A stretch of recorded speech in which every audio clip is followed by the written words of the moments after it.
Ya, seperti biasa, review sudah dibacakan oleh Pak Eksan.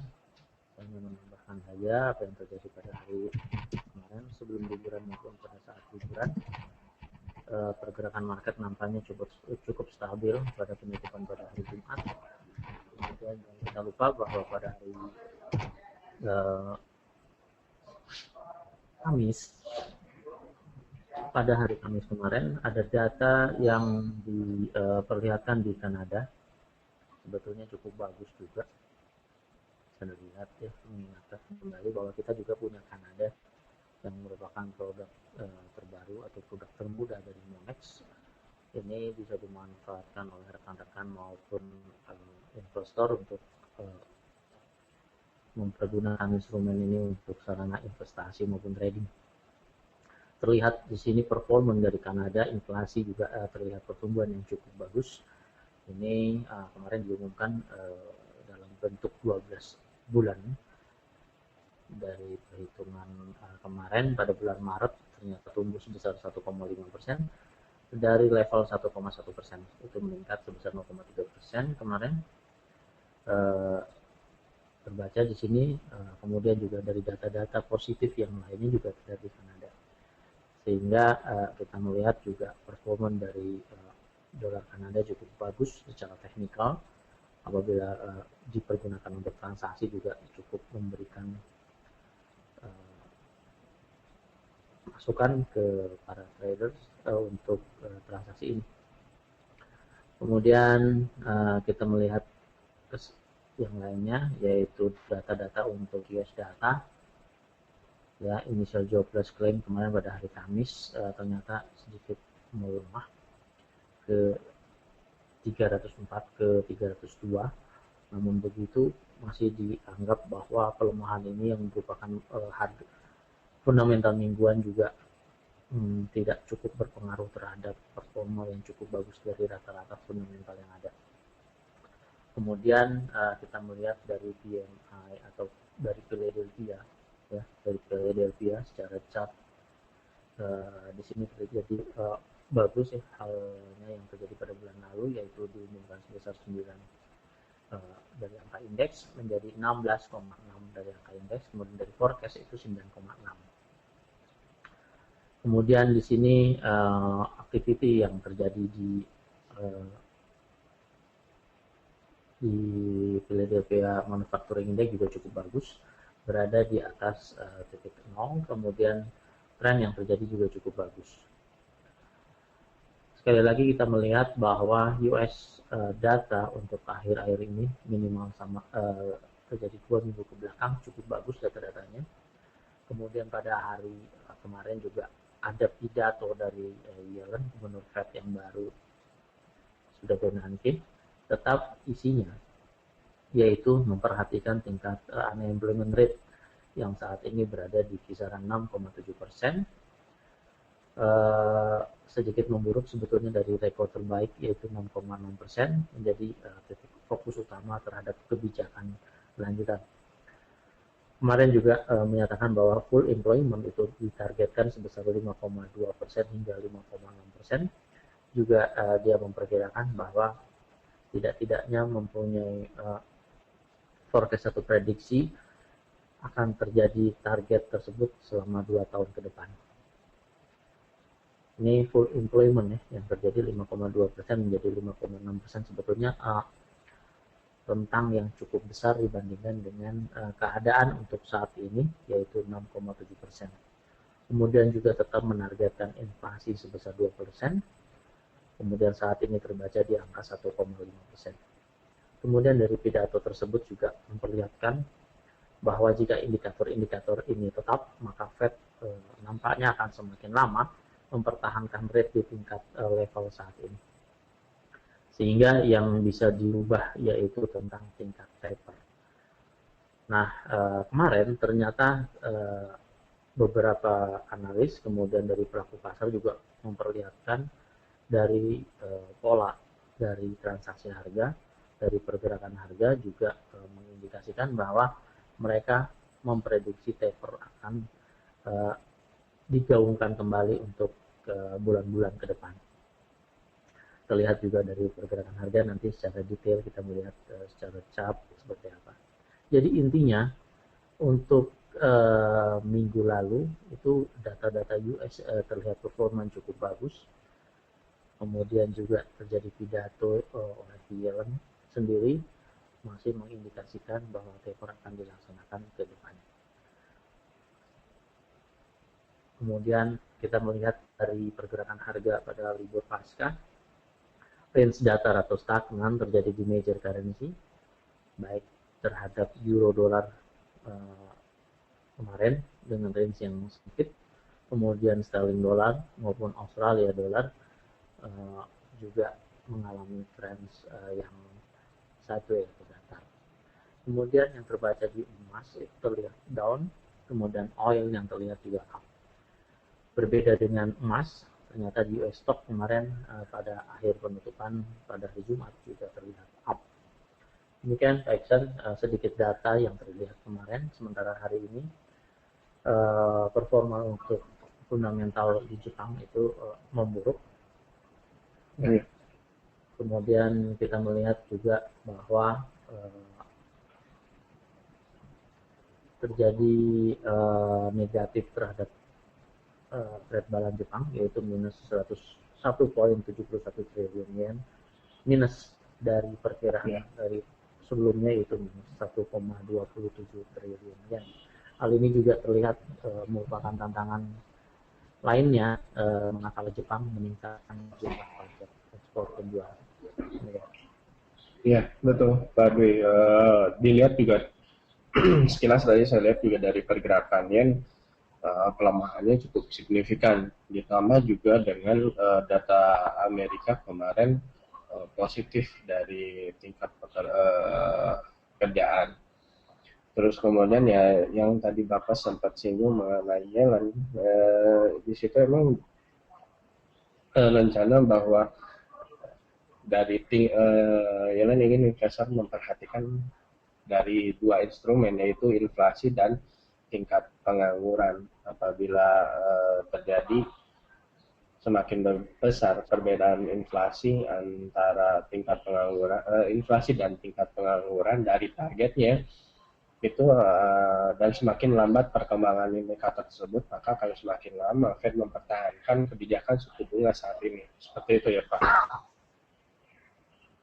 Ya. Tadi betul. Ya. Seperti itu ya. Ya. Masuk nggak Pak barusan saya? Iya. Tadi mengenai Yellen barusan saya masuk nggak Pak? Iya. Ya, mengenai yang Yellen. Oke. Seperti itu ya Pak kondisinya. Oke, bisa dilanjut mungkin Pak dari kemudian fokus untuk minggu ini terlihat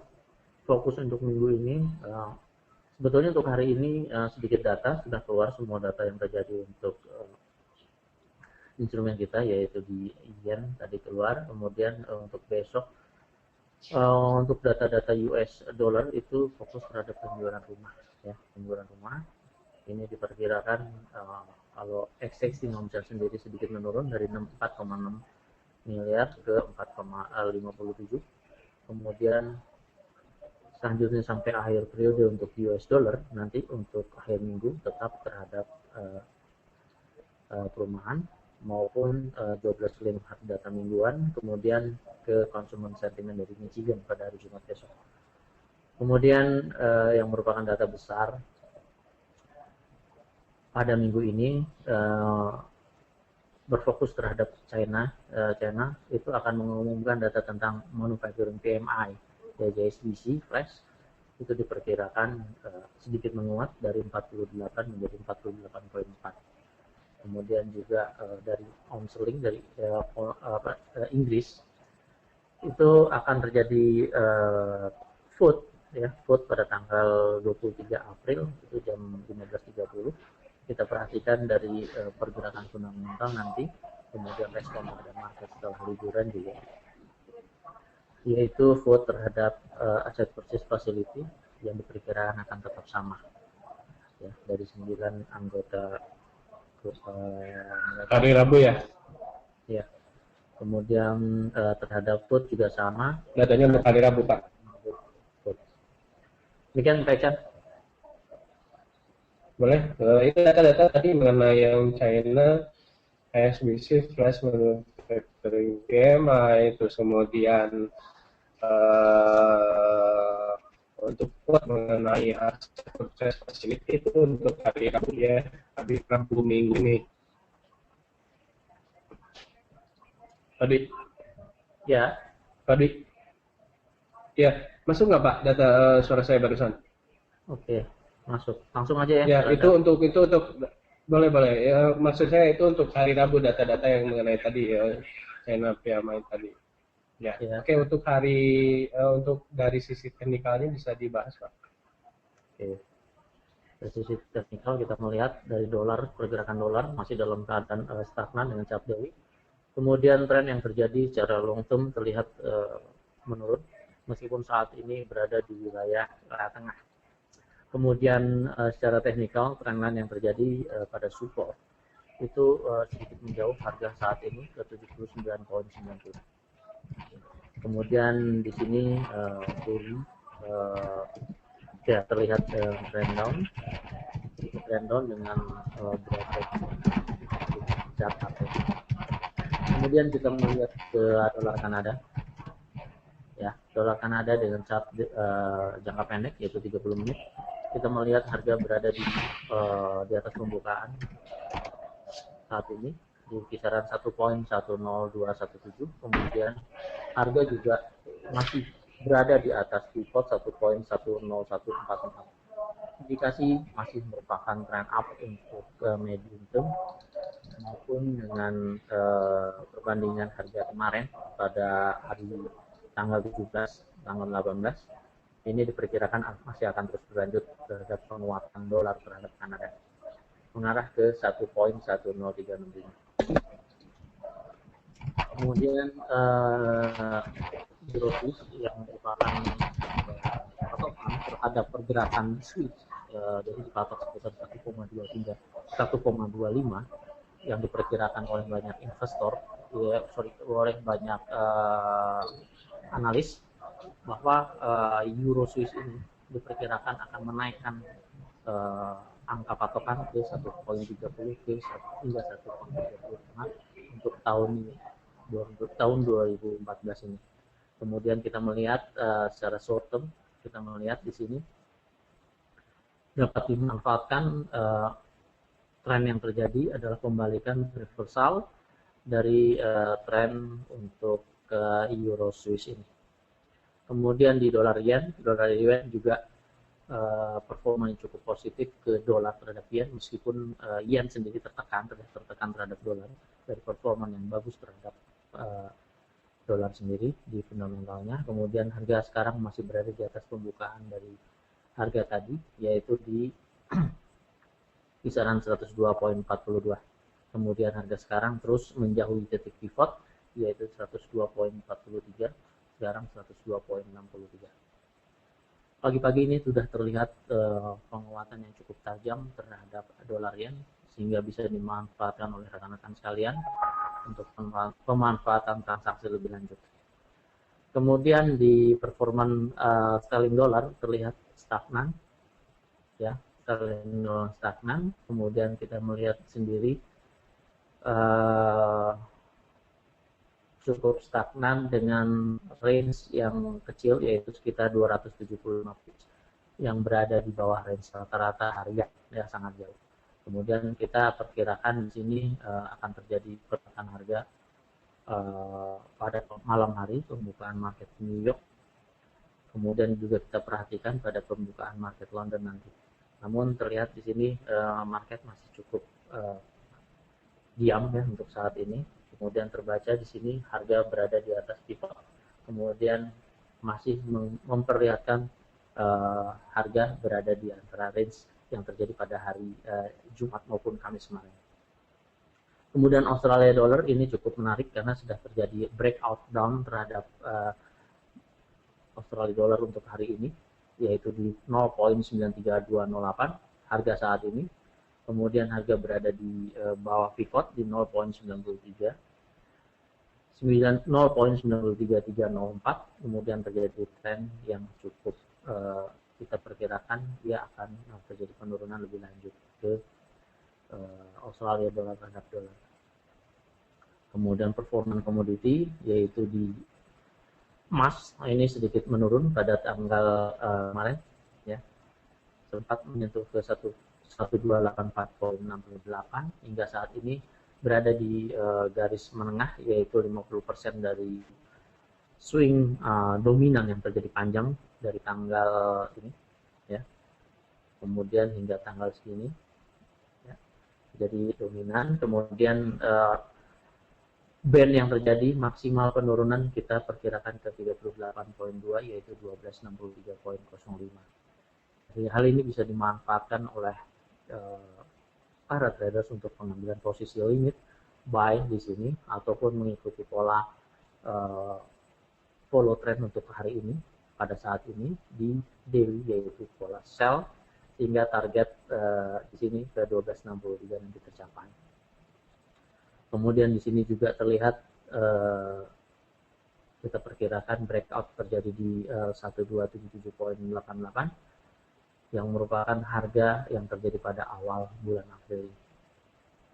Kemudian di minyak ini perkiraan di minyak untuk pembukaan langsung terjadi open gap di 103.71. Kemudian di sini masih mengamati terhadap fundamental ekonomi, fundamental politik yang terjadi di Rusia juga. Saya pikirkan seperti itu baiknya.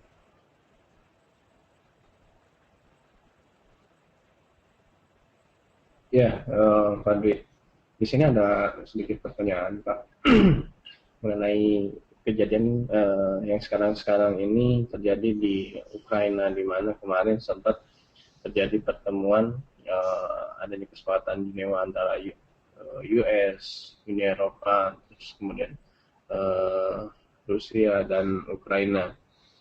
Bagaimana Pak perkembangan terakhir kalau dilihat berita bahwa masih terjadi pergolakan antara separatis pro-Rusia di wilayah timur Ukraina dan dampaknya terhadap market setelah pertemuan tersebut bagaimana? Saya kira secara detail saya belum membaca ya masalah itu, namun secara global kemarin ada pertemuan itu semuanya tidak menginginkan peperangan sebetulnya, sama-sama merugikan bagi kedua belah pihak, dari pihak ke Amerika Serikat maupun di Rusia. Kemudian apabila terjadi penurunan eskalasi politik yang cukup menggembirakan dari beberapa statement, namun hal ini tidak serta-merta membawa pengaruh yang cukup positif di kalangan lapangan, yaitu di beberapa pemberontak separatis kita melihat juga masih tetap menginginkan perubahan dalam aliansi politik setiap negara yang terpengaruh, yaitu Ukraina dan ada beberapa negara bagian itu melihat juga cukup masih menginginkan positif terhadap, mereka menginginkan bergabung dengan Rusia. Saya kira pergerakan terhadap market hari ini cukup jelas terlihat di oil. Market di oil cukup bagus terhadap penurunan di oil ke 103.13. Namun secara fundamental kita harus tetap mengamati hari demi hari sebetulnya kesimpulan yang terjadi itu seperti apa. Oke, masih pantau dulu lah ya perkembangan yang terjadi sekarang ini ya Pak. Oke, bisa dilanjut ke sedikit ke indeks saham lagi. Stock index kita melihat sekarang US stock ya, US stock performa yang ya kita melihat untuk ini ya, berada di atas 45% dari ya sekitar 45% di moving average. Ini menandakan bahwa stock index masih mengalami kenaikan setelah penurunan dari beberapa tempo yang lalu. Kemudian sekarang harga ke 1860.75 pada tanggal 21 ini. Kemudian terlihat market tetap menjauh ke harga dari harga terendah pada hari tanggal 17 Maret. Ini sebetulnya performa yang terjadi untuk hari ini di S&P masih tetap harus kita amati karena market masih dalam keadaan libur sehingga nanti malam pembukaan market Amerika ya. Kemudian di Nasdaq terlihat juga performanya cukup positif ya. Nasdaq performa cukup positif, kemudian kita masih menargetkan harga tertinggi pada tanggal 17 menjadi acuan utama untuk transaksi posisi buy kita, yaitu di 3539. Kemudian Dow Jones juga hampir sama dengan S&P. Tren yang terjadi juga kemarin pada hari Jumat, meskipun tren masih dalam keadaan naik, kemudian di sini range yang terbaca sedikit kecil ya, range yang terjadi sedikit kecil yaitu 104. Kemudian harga masih berada di kisaran harga penutupan. Kemudian ini mengindikasikan masih dalam keadaan positif untuk Dow Jones. Kemudian di Asia Stock terlihat, Asia Stock untuk di Nikkei kita melihat Nikkei sendiri ya, performa Nikkei cukup positif semenjak pada hari Kamis kemarin 17-18, meskipun ikut pada saat itu tetap dibuka market, namun range yang terjadi juga cukup kecil, sehingga tadi pas dibuka harga langsung melonjak pada 1 jam pertama ke angka 127, ke angka 146.43 yang merupakan 127 pips dari harga pembukaan. Kemudian performa Nikkei sendiri masih dalam keadaan positif. Kemudian di Korea ya, Korea pada kemarin juga ditutup melengah setelah mengalami kenaikan di angka 293.10.